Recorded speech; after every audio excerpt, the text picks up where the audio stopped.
म्हणून स्वामी समर्थ पुण्यात आले आणि 3 दिवस राहिले सुद्धा. पुण्यातले स्वामी भक्त हरिअण्णा शेटे आपल्या सहपरिवारासह अक्कलकोटला श्री स्वामींच्या दर्शनाला गेले. हरिअण्णा शेटे यांना बघताच स्वामींचा राग अनावर आला. आपल्या पायातल्या चपला फेकून मारत स्वामी म्हणाले, इथून पुढे इथं येत जाऊ नकोस. अरे, त्या म्हातारीला ह्या वयामध्ये इतका प्रवास करवतोस, लाज नाही वाटत? अण्णा म्हणाले, अहो स्वामी, आम्ही अक्कलकोटला निघणार ह्या गोष्टीची भनक लागताच ती बैलगाडीमध्ये जाऊन बसते.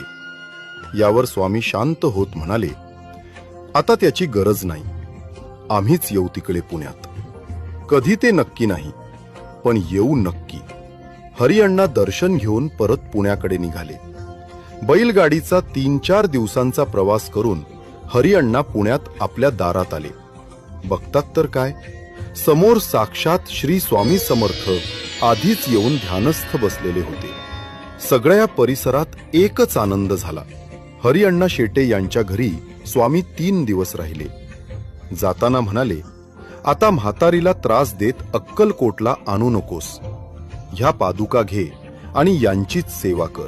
आजही पुण्यातल्या लोकांना ही गोष्टच माहिती नाही की पुण्यातल्या एका म्हाताऱ्या आईला त्रास होऊ नये